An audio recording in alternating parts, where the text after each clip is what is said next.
The Changeling of the Guard. By V. Drake 77. Chapter 20. Fall in.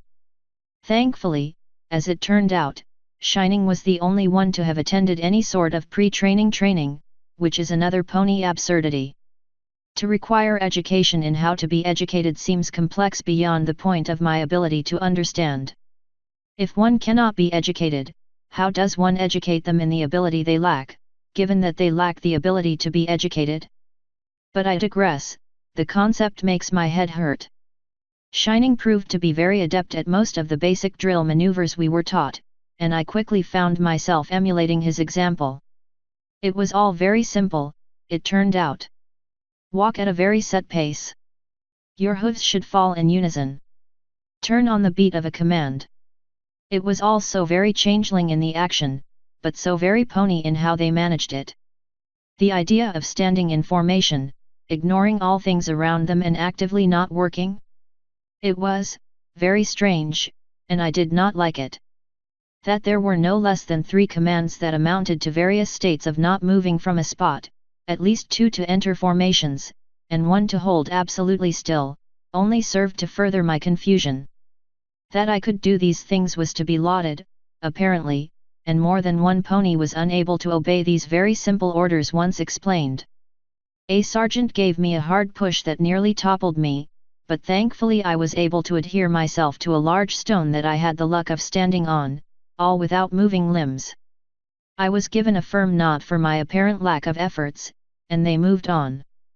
The rest of that day was spent focused on drills which, again, are also an earth-moving and rock-piercing apparatus, as well as a term for various forms of march or running movement. We were taken to a small building at the end of the day, told these would be our sleeping chambers for the beginning of training, and ordered to keep the barracks clean. After we had passed our first physical tests and inspections, we would be given more thorough instruction. After the sergeant left, there was some claims of top bunk, and a few Pegasi scuffled for those few small bed pairs that were near windows. Shining took the bed nearest the door, and began to collect his gear on the bottom bunk. Might not want to be first bunk, he cautioned. Everyone says first bunk and last bunk gets the worst of an inspection. Interesting. Would you not prefer the top bunk? Figured you'd called it. Doesn't really matter to me, actually. If it is all the same, I would prefer the bottom. It was not that I had any real difficulty with the height, but the idea of being between 2 beds instead of open to the air thoroughly appealed to me. I wondered if I could arrange something similar at Topaz's. Obviously I could simply sleep in a cocoon, but for appearance sake that would not do. And here I could not do that at all. Oh, really? Though he tried hard not to sound pleased, I felt that he was. The idea that he had purposefully taken the lower bunk to appease his shared bed bunk pony pleased me. This pony would have done very well as a changeling, and seemed to have a good mindset. Well, thanks Idol. Come on, we start first physicals in the morning. Crack of dawn, you know how it is. He was positively cheerful at the idea. I crawled into my bed, and began the process of clearing my mind that usually led to a pleasant rest. I had not been as prepared as I should have been, however, I had also not been less prepared than some of the others.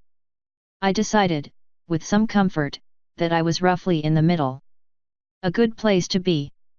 The schedule for the next days had been passed out, and I found it interesting and very much to my liking that we would have plans for almost a month of training even before it began. And so, my training began in earnest. Tuesday. Running was a simple task, and though I did not excel at it, nor was I exceptionally winded. Being lighter than the average earth pony seemed in my favor, though I stood no chance against the Pegasi, who were also given an air course to determine their placement. I learned that this was to be a training exercise completed daily. We would either run or we would do something akin to the push-ups of the previous day until it was time to enter our first meal of the day. Unicorns were expected to keep up with the earth ponies, which seemed grossly unfair to a number of the others, shining armor not included, and one unicorn even argued that no unicorn ever had to run when teleportation was an option. As I understood it, he was still alternating between running in place and push-ups long after the rest of us took a break. Pegassi would have a more complex rotation, involving the flying exercises. The rest of the morning consisted of being given the rest of our various gear we would need for training, though to my disappointment this did not include armor. Shortly before dinner, we received a second physical endurance test that I had not anticipated, and I stood in a line before a large hole cut in the earth and filled with water. Okay, first row. Jump in. And so I went. Soon enough, my hooves touched the bottom of the pool. Resolutely I made my way forward to the opposite wall, ignoring the muffled screaming I heard from above me. Apparently there was another recruit in the process of drowning. I looked around, but could not see anybody else. Oddly, I also found that I could not reach the ladder that stuck in on the surface of the pool, and though I tried to leap to it a few times, I found that I simply could not get a good leap under the press of water. The sides of the pool were also too slick to climb. Confused, I sat down and stared up at the ladder, wondering why that seemed like such a complex problem. I apparently dozed off while contemplating, as I found myself waking on the surface to a very thorough kiss. Unsure why this was so, but not wanting to seem rude, I responded in kind and found my sergeant coughing and spitting water, rubbing a hoof over his tongue and making displeased sounds. Apparently I was more suited as a passive receiver of such affection. Still, it seemed impolite to bring it up. Did I pass? I mumbled, spitting out more water. I found that I did not like swimming much. Pass. Colt, you sank like a stone. You went the designated distance, yes, but you didn't come back up. Was that required? I asked, in a moment of dread. Not, technically, no. The drill looked annoyed with himself, but scowled at me. Sleigh bells in Tartarus, Colt, you don't weigh more than a wet rag. We're putting you on double rations starting tomorrow until you meet weight. An extra training. Celestia's beard, you fall out in formation because you're undernourished. I'll be celebrating my golden years on the sun. But don't you worry, lazy, we'll get you floating. Wednesday. You're kidding me. No, sir. He ate 6 MREs and requested another. Celestia's own truth. You're sure they were MREs? Positive. I stared back and forth between the two officers, who seemed confused for reasons I could not fathom. I had never been fed so thoroughly in my entire life. And it wasn't nearly as unpleasant as I'd been led to believe. Shining stared in unabashed awe. Where? How? Why? I wondered if it would be rude to lick my plate clean. With sadness, I decided it would be. Topaz had never approved. I was hungry. And ordered to eat my fill. When you die, who do we send your body to? He asked, still stunned. Topaz showers. She lives near the university. The others seemed taken aback by this, but there were a few chuckles. I guess we should have a scientist look at you. Are you going to eat that? Even the officers cracked a smile at that. It was disappointing, but I did not receive a 7th MRE. Ah well. Perhaps the order to eat my fill was another pony term for eat more than normal. Still, it was a nice change not to nose about with such small rations. Thursday. All right, colts and mares. Listen and listen good. This begins your combat placement test. You will not, and I repeat, you will not use magic other than when you are told. You will not, and I repeat again, will not use these spells outside of training or the practice grounds. Stun spells are not a joke, and concussions are not just a thing earth ponies get. This training seemed mostly focused on the abilities of individual ponies. Earth ponies were being taught a variety of grappling moves, their enhanced strength considered their means of choice for subduing the unruly or aggressive.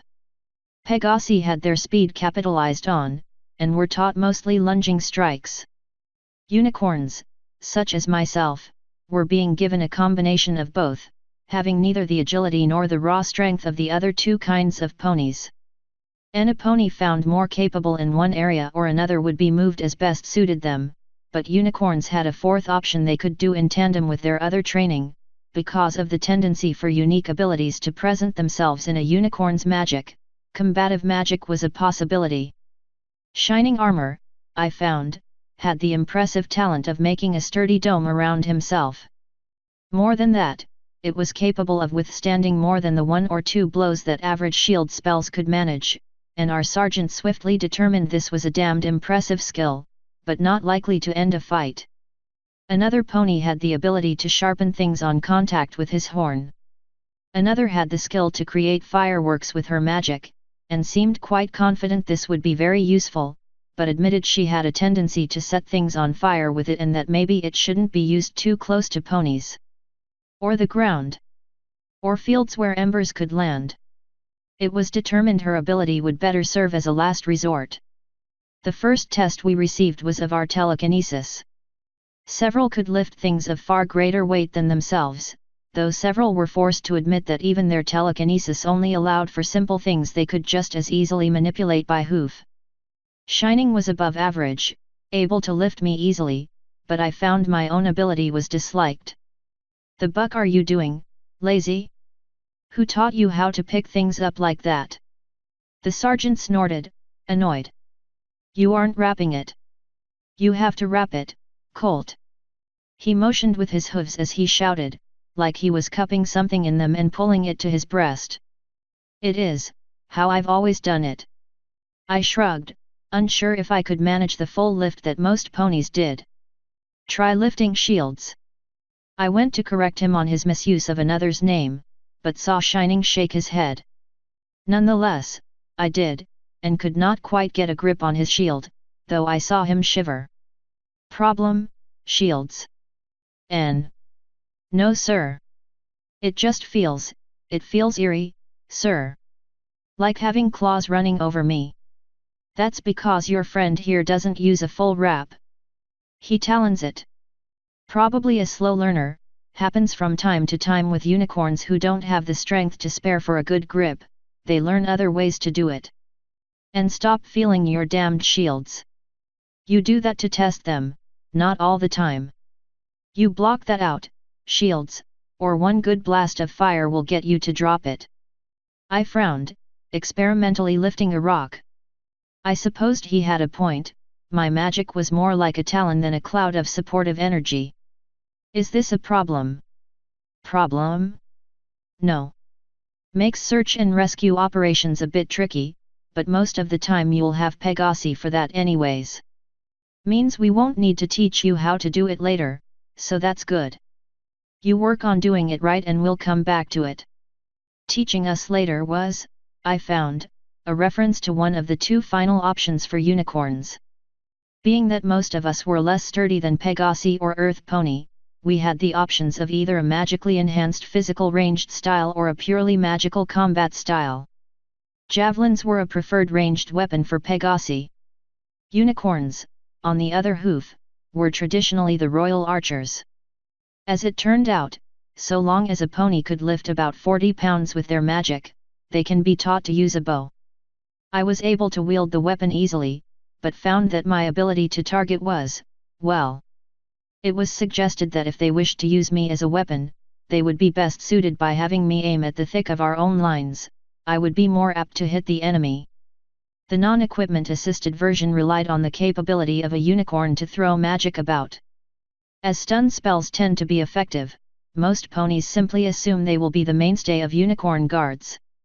The truth is, though combat spells are generally quick and easy to cast on a target, many ponies end up simply throwing raw magical force about in the form of telekinetic bursts, which are roughly akin to a hard shove or a long-distance punch in most cases.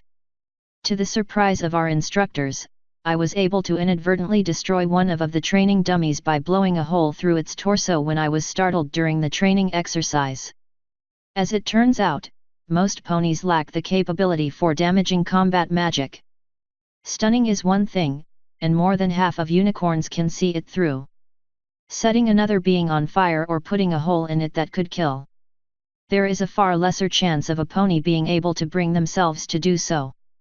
Having a trainee default to it was practically unheard of, and I was deemed a natural. There was some argument about this, and it was explained to us that the inability to use combat magic or draw a bow was not considered grounds for expulsion. It did, however, mean that they would be placed into a non-magical class unless they could manage to fire a bow or to cast a stunning spell on a target. Self-defense and the ability to subdue another were requirements, not suggestions, and no guard is to be helpless in a fight, and no unicorn was allowed through with no physical training to go with the magical. One of the sergeants pointed out that few young ponies had the wherewithal to immediately make a killing strike on instinct, and asked how old I was. I, of course, have no idea. This is apparently not an acceptable answer. There was some chatter about this, and as I allegedly had no memory before a certain amount of time, it was deemed there was only one option left available to us. I would have to visit the dentist. Friday. This was a day devoted to personal training, cleaning the barracks, and preparing for the weekend. As this was our first, most of us would be allowed to return home. I deemed this an odd choice, but Shining saw my confusion and attempted to explain. Gotta feed that special talent, right? Pardon. You know. They don't give us much time to ourselves. Most of us haven't gone this long without doing something with our special talents. They'll eventually make us go longer without. Right. I mean, most ponies don't even think about it. But Harmony, I put things in bubbles and roll them around from time to time if I get bored. About drove Mom insane, me making domes for bowls and stuff. I'd get full, let it go because I lost focus, and boom. Soup all over the table. Dad said it was good practice. What did your mother say? The family unit of ponies had begun to fascinate me. I wondered if I would ever meet Topaz's family. Or Honey's. He gave me a sheepish grin. She agreed and gave me a mop, told me she had plenty of that when she was in. Your mother was in the Royal Guard. I found that very interesting. He'd never mentioned it before. Not, exactly, and not for very long, said she just got into it for information on one of her books. He seemed faintly uncomfortable, and I decided not to pry. I did that fairly often, I found, and it seemed to please Shining. It seemed to me that he was very used to answering questions, and would answer even those he did not like. So, dentist. Dentist. I agreed. How'd that go? What the bloody hell? That molar can't be more than 6 years old, I bet my life on it, and these two have to be at least 26, and this one is 15, and that's a baby tooth, he can't be. I watched in mute confusion as the pony's voice trailed off as they continued to haul him off, promising him a nice warm bed, and that overworking himself was terrible, they really shouldn't treat him like that. I cautiously ran a tongue over one tooth. I had ensured my shifted shape now covered even my teeth, which was a complicated thing to accomplish and would most likely only be done in emergencies. The second dentist had proclaimed that I was probably in my mid to late 20s. I received a clean bill of health for a pony of my years. Hey! Little old to just be getting into the guard, then. Ha! Knew it. Pardon. You talk like you're, what, 40s? Early 50s? Late 20s? I stated a bit more frostily than intended. I was not entirely sure why I felt offended, but it seemed appropriate. You're kidding, right? I tried to glare. I really did. But his amusement was infectious, and I found myself grinning all the same. Saturday. Though Saturday was scheduled to be the beginning of our leave, it started with exercise and inspection. Shining warned me that we would be receiving punishment for failing to upkeep ourselves properly regardless, yet I was still displeased that it was my bed that was determined to be insufficient.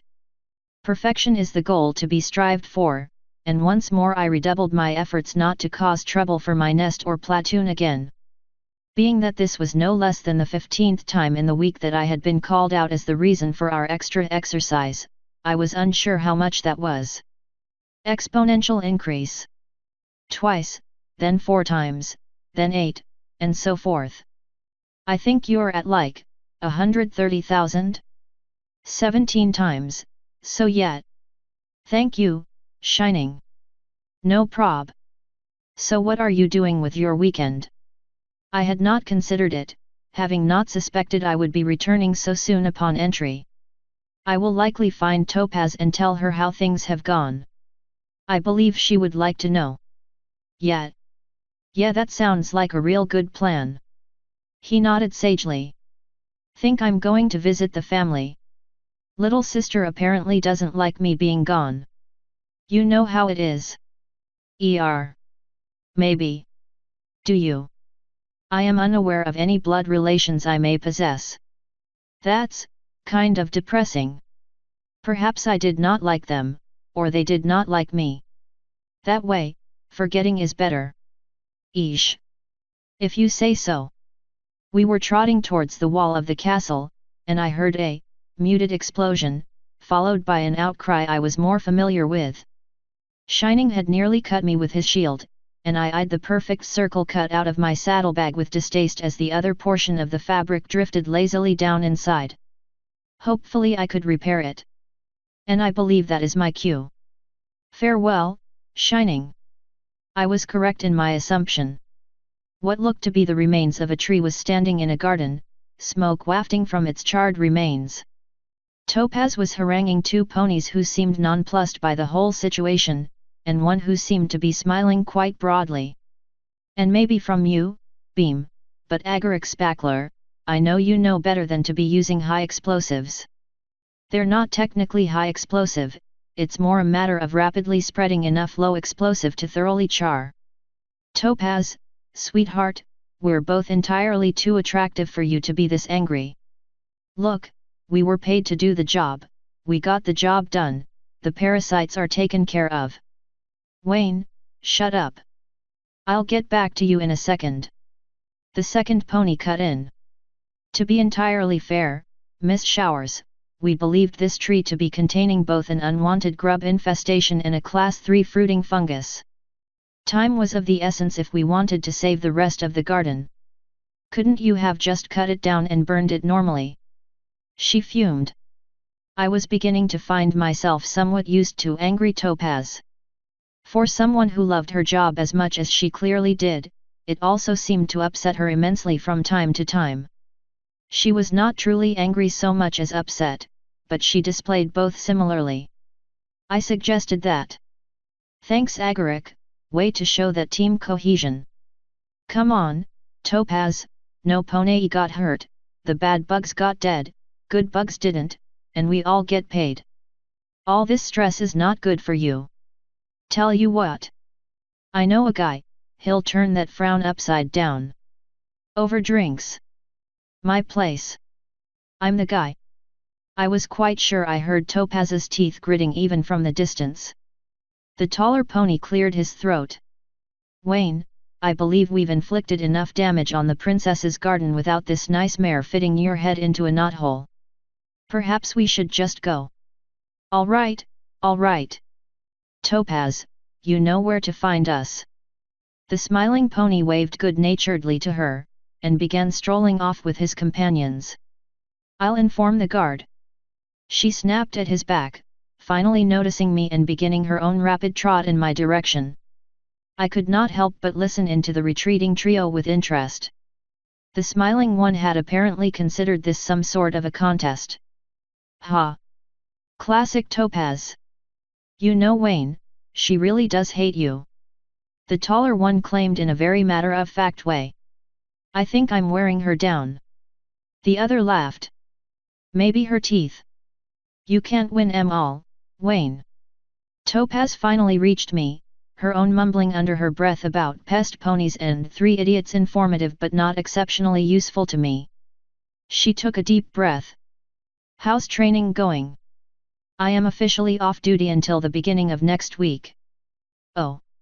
I didn't know it worked like that. She admitted. So, how much of that did you hear? I believe I heard you correcting them on their use of high explosives. The morons blew up a tree. She grumbled. Wait, let me rephrase that, another tree. Princess Celestia is going to have kittens. The princess will have juvenile felines. I asked, surprised once again by the strange habits of ponies. What? No. Never mind. What about you? Are you fitting in? Any problems? I allowed myself a smile, telling her of my day. She protested loudly that I had indeed failed to swim, but I had been told otherwise. Her vast interest in my doings and findings in the guard continued throughout my entire retelling of my week, and by the time we had reached home she admitted that her own fears that I would not like it seemed to have been entirely unfounded. We ate a light meal, I asked of her week, and she told me of the various mishaps that ponies had brought to her attention. Honeydew, I was warned, had a new variety, buzzing volcano red, that had peppers mixed in and was both sweet and frighteningly hot, that I should stay away from if I disliked that sort of thing. For the most part, we had little of import to say, and yet I found the experience very comfortable. And so, as I snuggled into my cocoon in my small room in her basement, I began to wonder at what I needed to do with myself. I needed to make this room my own, as she'd explained before, and I needed to be prepared for my next training. For all the strain, all the yelling, the confusion and the noise, it had felt wonderful, and I could not help smiling as I settled down. As Topaz had said before, I was finding that I was, in fact, a lucky bug. Author's note. Tried a little something different with this chapter, hope the jumps don't bother anyone too much. A great deal of military training is, well, incredibly boring and tedious. Idle's just touching down on what he thinks are notable points. End author's note.